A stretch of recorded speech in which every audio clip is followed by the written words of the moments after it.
新加坡作为全球唯一除中国以外以华人居多并且掌握实权的国家，作为同文同宗同祖同言同语的新加坡，为何时常会在国际课题与中国针锋相对不同意呢？除了中国之外，新加坡是世界上唯一一个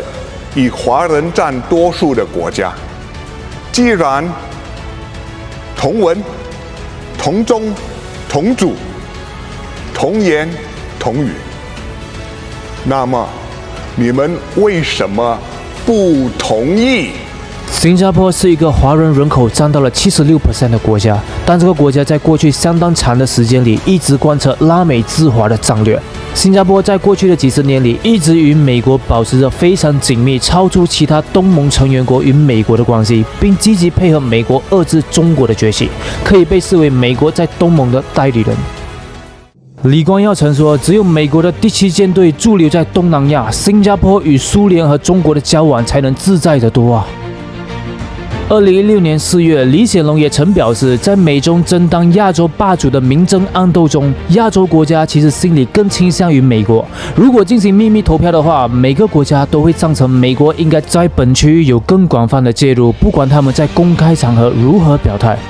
也就是说，他们表面上说不选边站，但心里其实选择站在美国这一边。以上我只是举了几个例子而已，还有很多很多。因此，新加坡时常被标上反华急先锋的标签。那我们就要把镜头拉回1965年，新加坡刚被马来西亚踢出国开始讲起。当时李光耀曾颜面大哭，因为新加坡是个弹丸之地，没有自然资源，甚至没有淡水，可以说是只有一个心脏没有躯体的地方。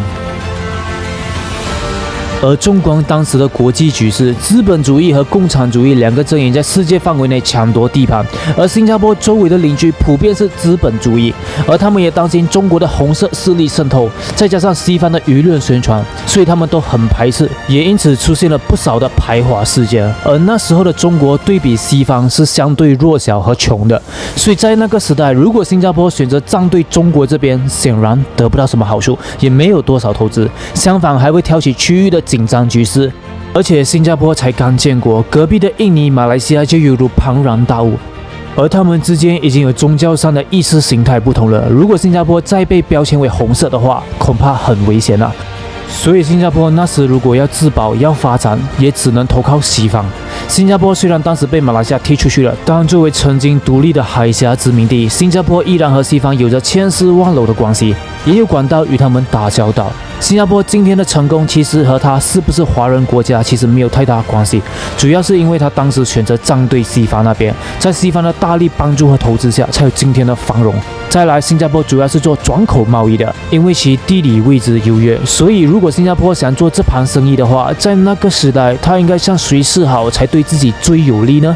而中国那时候又有几艘船呢？中国那时候前往印尼撤侨都需要通过香港向英国、美国等公司租用他们的船只，才能进行撤侨任务。所以看到这里，你应该已经了解了新加坡当时的处境。Hello， 大家好，我是尼克斯，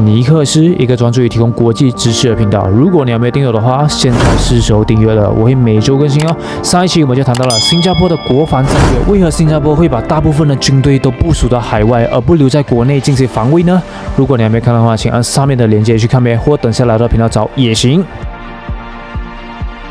你可能会问，为什么人家安格鲁萨克逊族 Anglo-Saxon， 比如美国、英国、澳洲、纽西兰、加拿大等，虽然是不同的国家，但他们却可以那么的团结，但为何华人却不可以呢？其实这是现实问题所致，因为在过去几百年，无论是英国称霸全球时代，还是现在的美国，他们都是同一族人，所谓共荣共辱。他们现在依然处于世界民族的最顶端，有着共同的利益，有民族自豪感，比如共同维护英语作为全球的主导地位。所以虽然有时候他们的一些动作不利于本国的利益，但他们还是愿意牺牲本国利益来维持族群的共同利益。比如澳洲就是一个最明显的例子了。什么共同价值观那些其实都是幌子，是做给那些非他族的盟友看的，不然他的盟友可能会认为你是以血缘关系来区分盟友的等级，那不就离心离德了吗？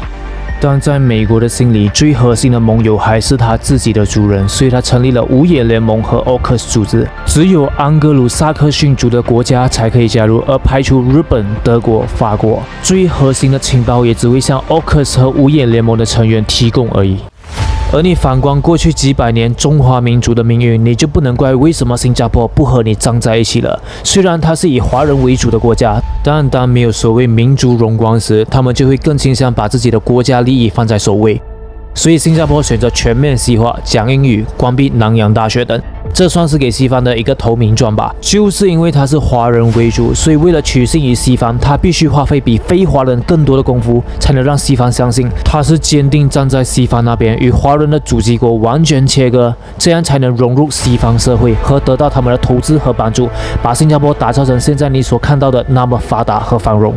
同样的案例，你可以慢慢观察现在新上任的澳洲华裔外交部长黄英贤，他不会因为自己是华人就会对中国比较友好，相反，他需要做的更多，才能让他国内的人相信他不会因为自己是华人就会偏帮中国，因为他的背景难免会惹人猜忌，为了不让人猜忌，他就需要做得更加的狠。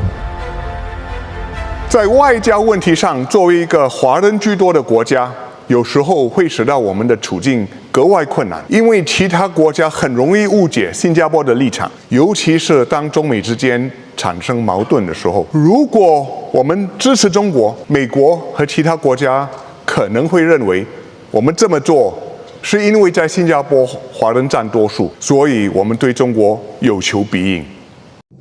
但当中国重新强大，站回世界最顶端的时候，这时新加坡或许会调整策略，会开始以拥有华人血统为傲。你看，近几年新加坡对外的政策不就开始走平衡了吗？没有像以前那么亲美了。不止新加坡，包括东南亚各国也开始采用平衡的策略了。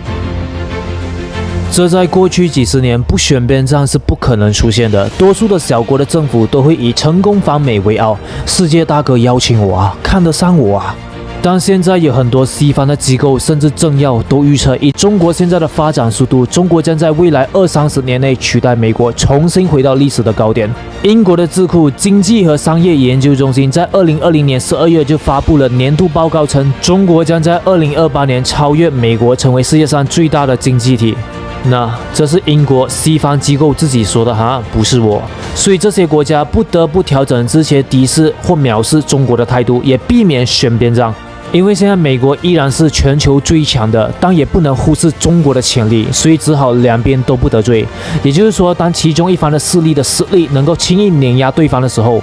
就容易使一些国家选边站，可能也是被逼的。但如果两边的实力相近的话，其他小国就不会选边站，因为你逼不到我。以前他们选边站或许是情势所逼，或是现实需要，因为那时候美国独大，西方主导世界，没有其他可靠的力量能够帮助他们抵消来自西方的压力。但现在不同了，只要美国讲话稍微不客气一些，他们就可能靠近中国、俄罗斯多一点。而这些种种迹象都显示，美国独霸全球的时代已经结束了。不止东南亚，现在连中东也是如此。有很多中东的国家石油结算都已经开始采用本币结算了，绕过美元了。当年叙利亚、利比亚等也是想绕过美元，结果被美国暴打。而当时美国还是独霸，但现在国际局势已经不一样了。2021年3月14日，新加坡总理接受了 BBC 的采访，在被问及对中美关系的看法时，李显龙表示，他认为中美之间爆发军事冲突的可能性极低。但是这10年以来，中美关系的紧张情绪一直在加剧，而且暂时还没有缓和的趋势。李显龙认为，在这种情况下，新加坡断然不会考虑在中美之间选边站。因为一旦选错了边，那么其代价是新加坡这个小国所不能承受的。所以你认为呢？欢迎在下方留言，让我们一起交流吧。好，我今天分享到这，喜欢的话欢迎你点赞、关注、分享，还有记得打开你的小铃铛哟，我会每周更新。如果你想看为何新加坡的领土会变得这么小，到底是谁夺取了新加坡1/5领土呢？可以点击上面的链接去看，或等下来到频道找也行。好，我是尼克斯，一个专注于提供国际知识的频道。我们下期见，拜拜！记得关注或订阅哦。